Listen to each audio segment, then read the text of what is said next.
আমাদের স্থানীয় জনগণের ঘুম নেই গত এক সপ্তাহ যাবত। স্থানীয় জনগণ অনেক পরিশ্রম করেছে, তাদের রাতের ঘুম নেই। বালু বিক্রেতারা মাটি খেয়ে করে যা করছে ঘুমতির আজকের এই বর্তমানে পরিস্থিতির জন্য রাজনৈতিক নেতারাই দায়ী। সবার অনুরোধ, আপনারা এখান থেকে চলে যান প্লিজ। বালু বিক্রির নামে নদীর দুই তীরের মাটি অবাধে কাটা হয়েছে এবং অবৈধভাবে। এটা যদি কিছু হয় আমাদের কিছু করার নাই ভাই। প্রকৃতির যে ব্যাপারটা, এটা কাউকে দায় দেওয়া যায় না। আমার বয়স 50 চলে এবং এই বাঁধের পাড়েই আমার বাড়ি একদম বাঁধের সাথে। আমি গত 30 বছরে বোধহয় এরকম পানি আর দেখিনি। যেটা হয়েছে আমার কাছে, আমার ব্যক্তিগত অভিমত হলো যে নদী শাসন করা হয় নাই।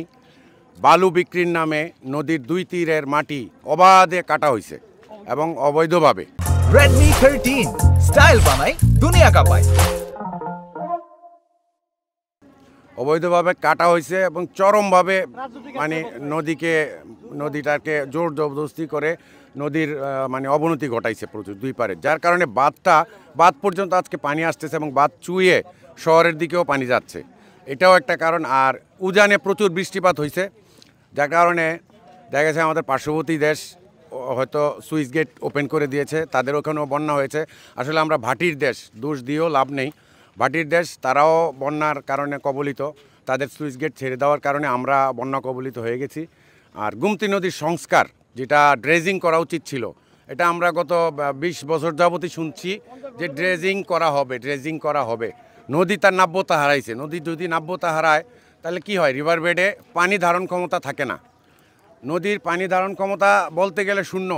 আপনি এই যে পানি আসার আগেও খুব সম্ভবত কোমর হাইট, স্থানীয় মানুষরা বলতে পারবে আপনি গুমতি নদী হেঁটে পার হইতে পারবেন, এরকম অবস্থা গেছে।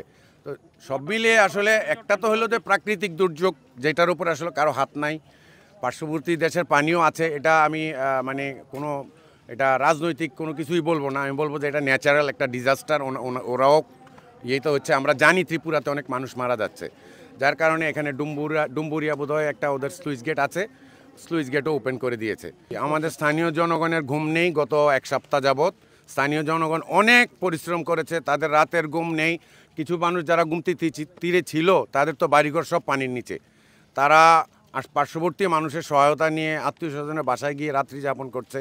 তারপরে আছে এখানকার যত স্থানীয় যুবকরা আছে, বয়োবৃদ্ধরা আছে, বালুর বস্তা নিয়ে দেখা গেছে নিজেদের খরচে বাঁধ মেরামতের কাজ করছে এবং সম্পূর্ণ স্বেচ্ছায় শ্রমে, দেশপ্রেম থেকে। আমি বলবো এটা দেশপ্রেম থেকে, নিজেদের শহর রক্ষা করার জন্য সবাই। আপনি এই পুরো বাঁধে গেলেই দেখবেন স্থানীয় মানুষজন বলতে গেলে একটা যুদ্ধ অবস্থা, নিজেদের শহরকে রক্ষা করতে হবে। এই শহর রক্ষার জন্য সবাই প্রাণপণ লড়াই করে যাচ্ছে। বৃষ্টি হয় নাই, আল্লাহর কাছে হাজার শুকরিয়া। বৃষ্টি হলে হয়তো আমরা কুমিল্লাবাসী অন্যরকম রূপ দেখতে পেতাম আমরা এই পরিস্থিতির।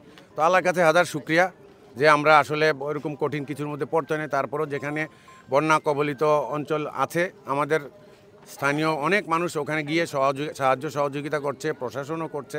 এটা যদি কিছু হয় আমাদের কিছু করার নাই ভাই। বাংলাদেশের কোনো শক্তি নাই যে এটারে পানি থামায় রাখবো।